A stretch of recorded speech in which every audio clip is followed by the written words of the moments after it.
उस रात पूरा आसमान लहू की तरह गहरा लाल हो गया। जंगल के ऊपर एक विशाल ड्रैगन मंडरा रहा था। उसके पंखों की फड़ाफड़ाहट इतनी तेज थी कि नीचे खड़े पुराने पेड़ जड़ से हिलने लगे। हवा में एक अजीब सी भारीपन थी। रेड चुड़ैल ने अपने दोनों हाथ हवा में उठाए। उसके उंगलियों के बीच से एक लाल जादुई दीवार उभरने लगी।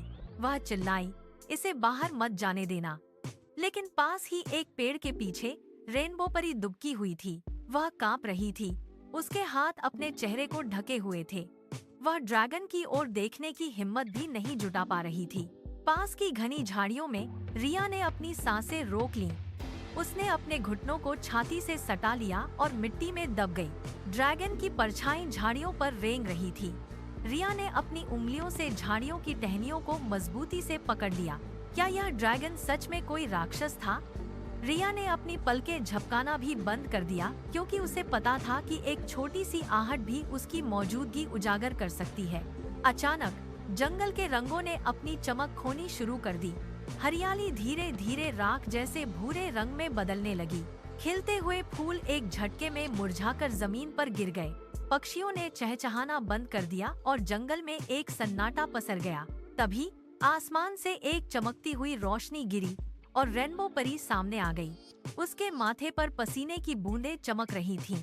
उसने कांपती आवाज में फुसफुसाया, रंग खत्म हो रहे हैं, संतुलन टूट रहा है।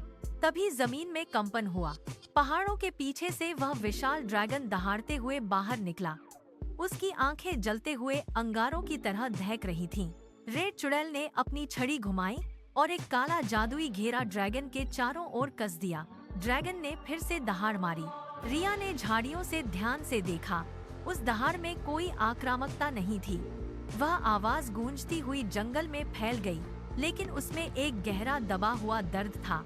ड्रैगन ने अपना सिर पटकते हुए आसमान के एक कोने की तरफ देखा, जैसे वह किसी को पुकार रहा हो। रिया ने अपनी मुट्ठी भींच ली।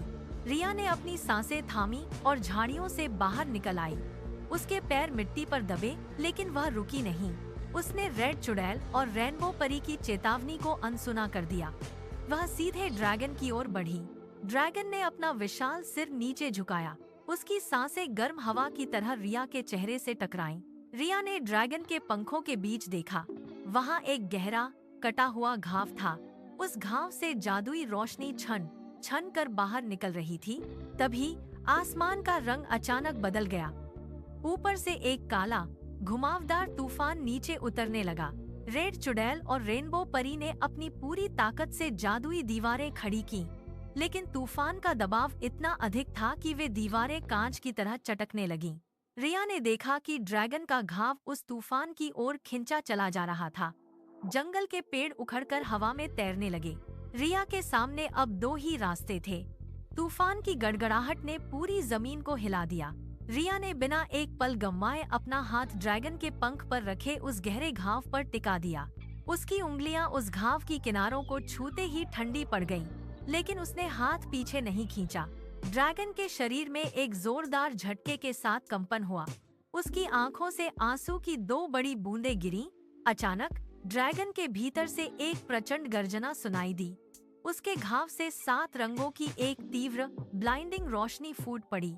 यह रोशनी किसी लेजर की तरह सीधे ऊपर की ओर गई और काले तूफान के केंद्र से टकराई। तूफान के बादल कांच की तरह बिखरने लगे। रेड चुड़ैल और रेनबो परी ने अपनी आंखें ढंक लीं। रिया ने महसूस किया कि उसकी हथेलियों के नीचे से एक जादुई गर्मी उसके शरीर में दौड़ रही है। काला तूफान अब उस इंद्रधनुषी रोशनी के सामने टिक नहीं सका। वह धुआं बनकर हवा में विलीन हो गया। ड्रैगन के पंख अब स्थिर थे। रिया ने अपनी आंखें खोलीं। उसके सामने का दृश्य बदल चुका था। आसमान में एक विशाल चमकदार इंद्रधनुष अपनी पूरी भव्यता के साथ उभर आया था। आसमान का कालापन पूरी तरह छंट गया। इंद्रधनुष की 7 रंगीन रेखाएं फिर से बादलों के बीच चमकने लगीं। जंगल की सूखी पत्तियों में फिर से जान आ गई। वे हरी हो गईं और मुरझाए फूल धीरे धीरे खिलने लगे। पक्षियों ने एक साथ चहचहाना शुरू कर दिया। ड्रैगन ने अपना सिर उठाया और रिया की ओर देखा। उसकी आंखों में अब कोई दर्द नहीं था। उसने अपने विशाल पंखों को फैलाया, एक बार हवा में फड़फड़ाया और फिर आसमान की ओर उड़ान भर ली। रेड चुड़ैल ने अपनी छड़ी नीचे गिरा दी और रेनबो परी ने गहरी सांस ली। रिया ने मुस्कुराते हुए ऊपर की ओर देखा। उसने समझ लिया था कि डर के पीछे अक्सर एक ऐसी पुकार छिपी होती है जिसे केवल करुणा ही समझ सकती है। उसने अपने हाथ देखे जिनमें अब भी उस जादुई रोशनी की हल्की गर्माहट बाकी थी।